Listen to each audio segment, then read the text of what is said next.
Punished. మీ రక్ష ద్వారానా? ఓకే. Assisting prosecution. మీ రక్ష అది స్టిల్ ఇన్ ఫోర్స్ లో ఉందండి? 25 ఏళ్ల నుంచి ఉంది. అదే నాకు తెలుసు.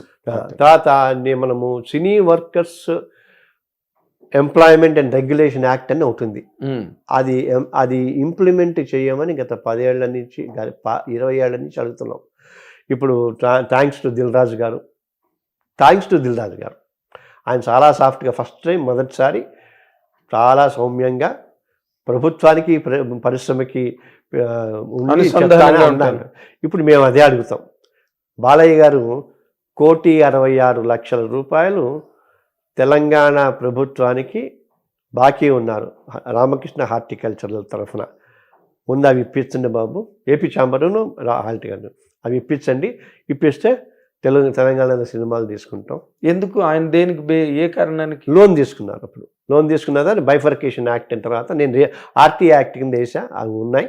ఇవన్నీ చాలా ఉన్నాయి. రాఘవేంద్రరావు గారి స్టూడియో తీసేశారు, దాని మీద రసమయ్య బాలకృష్ణ వేశారు, ఏం జరిగిందో తెలియదు. తర్వాతనేమో కృష్ణ గారి స్టూడియో మీద హరీష్ రావు కేసు వేశారు, ఏమైందో తెలియదు.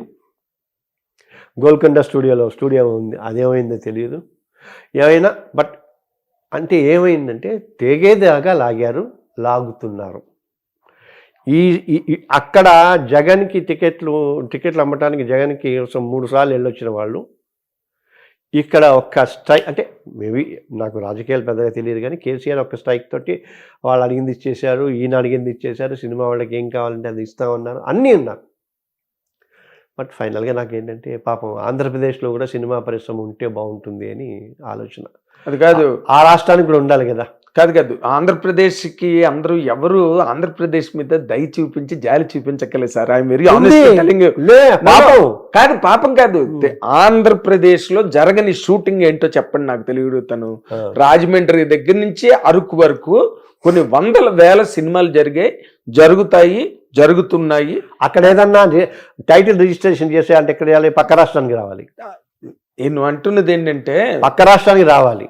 అక్కడ ఏదైనా ఆర్టిస్ట్కి ఇబ్బంది జరగాలంటే పక్క రాష్ట్రానికి రావాలి. అక్కడ ఏదైనా ఇబ్బంది అయితే మళ్ళీ పక్క రాష్ట్రానికి రావాలి. అంత దౌర్భాగ్యమా? అదే అఫ్ కోర్స్ మీరు అన్న లా, అదే కాన్స్టిట్యూషనల్ ఎస్టాబ్లిష్మెంట్ అన్నది జరగాలి. కాదు నాన్న, నేను 10 ఏళ్ళు బైఫర్కేషన్ యాక్ట్, అవును, కామన్ క్యాపిటల్ అయిపోయింది. అది అయిపోయి 1 ఇయర్ అయింది.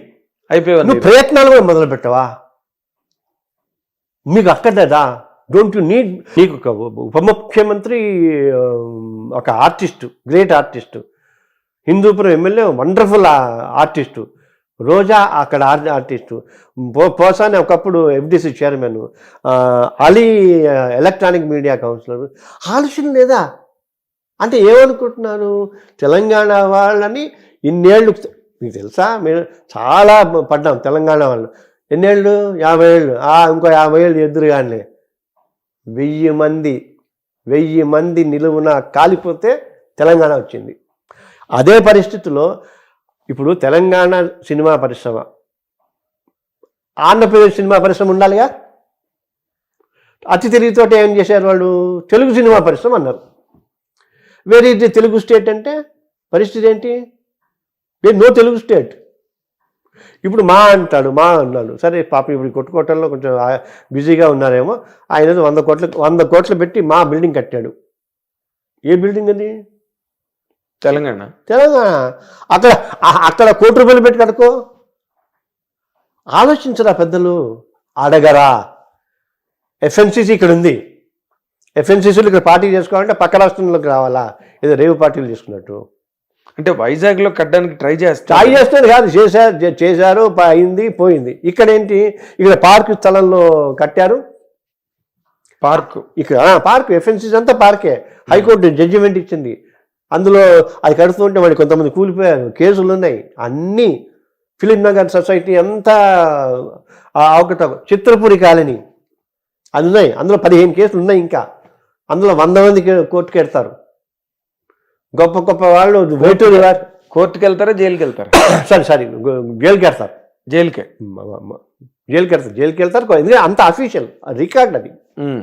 వేటూరు అనేదో అన్నారు. వేటూరు గారికి ఆయన కేసు నేనే ఆయన 10 సంవత్సరాలు అడిగి ఆయనకి ఇల్లు ఇవ్వాల, కాంతారావు గారికి ఇల్లు ఇవ్వాల. ఈ రోజుకి చంద్రబాబు గారికి అప్లికేషన్స్ పెట్టి అది పెట్టి ఇది పెట్టి వెళ్ళిపోయారు మనుషులు.